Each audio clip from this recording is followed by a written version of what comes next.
Hello, friends. It is good to be seen. It's good that we're together, and I'm excited to share a little bit with you today.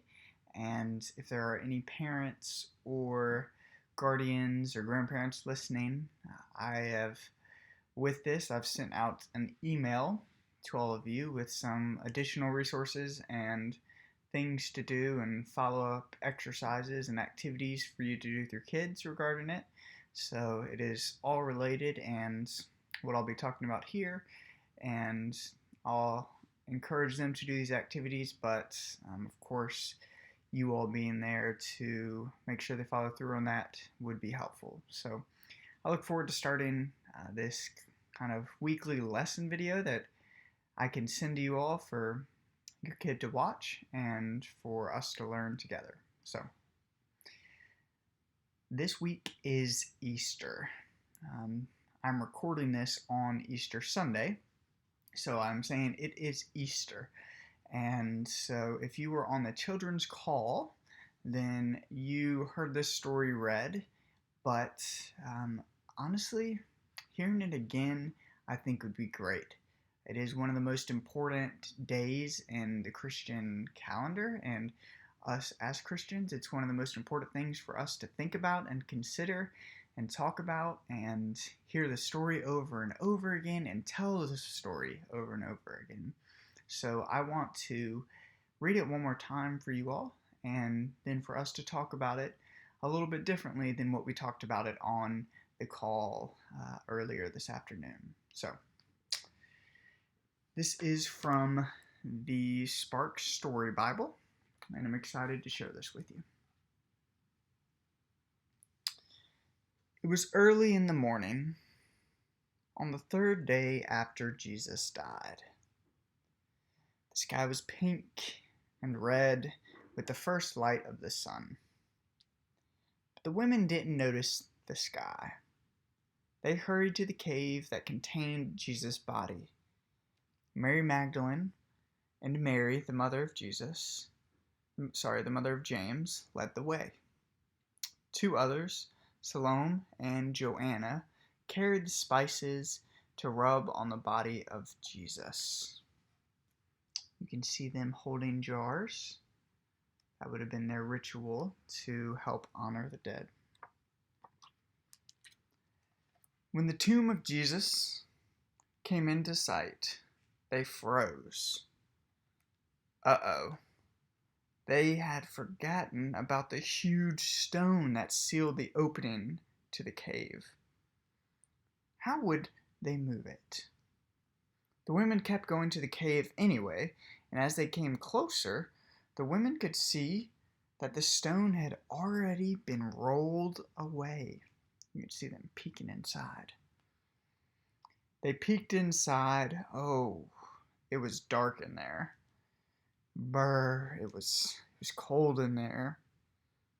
Drip, drop, it was damp in there.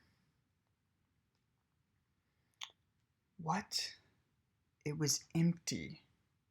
Jesus was gone. And an angel appeared in sparkling white clothes. The glow from the angel brightened even the darkest corners of the cave. The women shielded their eyes from the blinding light. "Don't be afraid," the angel said. "Jesus isn't here. This is a place for the dead. Jesus is alive." "Hurry," the angel said. "Go and tell the disciples."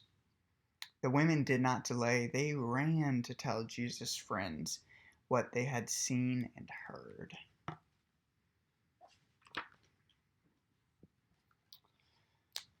Oof, Mary bumped into a man, tripped, and fell.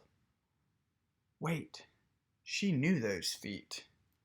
A familiar hand reached out to help her. Wait, she knew that hand. She looked up. Yes, she knew that smile. It was Jesus. "Hello, friends," Jesus said. Jesus was really alive somehow.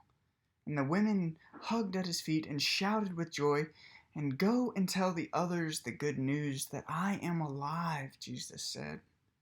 "I will meet them in Galilee, and I can't wait to see them again." The women had a new job to do. They had to go tell everyone that Jesus was alive.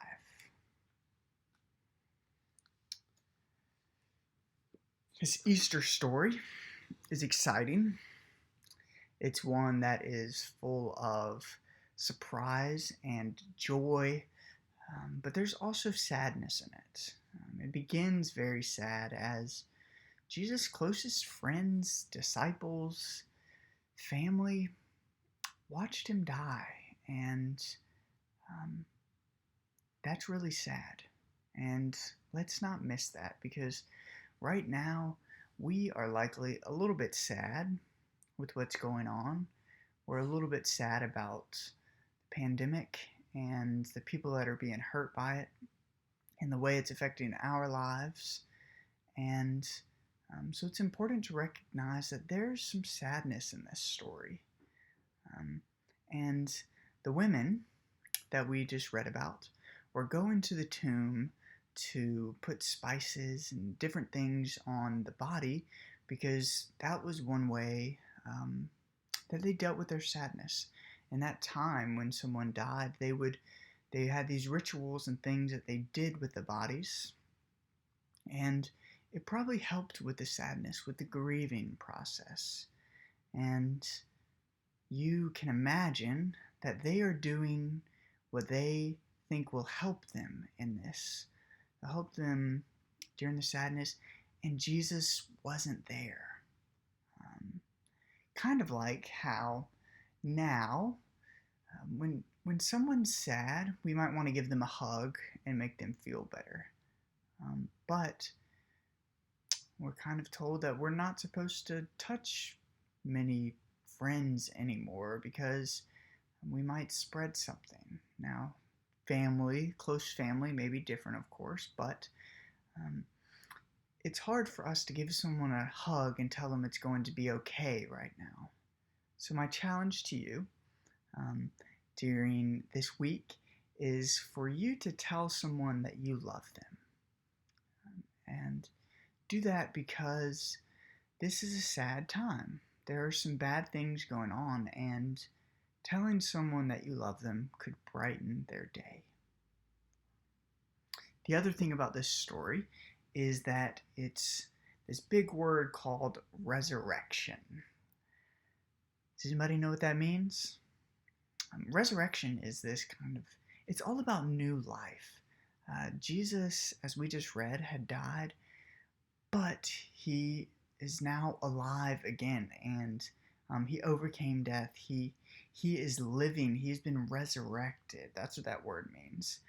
And resurrection is really, really important for us. There's something exciting about new life and new things. It's truly amazing. And so, resurrection. How I want you to be able to learn about that is for you to go outside and maybe get your hands dirty a little bit, maybe not, either way. But I want you to look for new life outside somewhere. So this could mean going in front of your house or behind your house and looking all over the ground. See if you can find any new things sprouting up out of the soil. Can you find anything like that? Or maybe you just hear the birds chirping and recognizing that that's life and that's good. I want you to experience the newness of life. So our story, just to summarize, it's a little bit sad. And right now, times can be a little bit sad. You may be a little bit sad. Your family may be. So what I want you to do is to tell someone that you know that you love them, no matter what. And then our story is also about resurrection. This really big, confusing word, but it's all about newness of life. So I want you to go outside, to breathe in the fresh air, look around, get in the dirt a little bit, see if there's anything sprouting up. Or maybe you look at a tree and see what looks like to be a new leaf sprouting out. Or maybe you just are able to stop and listen and hear the birds chirping. Listen to that new life, because that's good and that's amazing.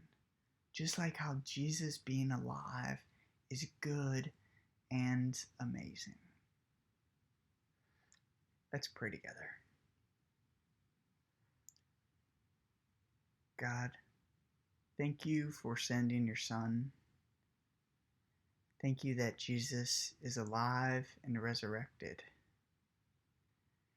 Thank you that you love us. Thank you that we have new life. And thank you that we can love others. Amen. Thanks for joining today, friends. I'm excited for these times to be able to talk with you about faith and about the Bible and about God and about how you can experience that and love God and love others better. Thank you for watching this week, and I look forward to learning more in the next few weeks.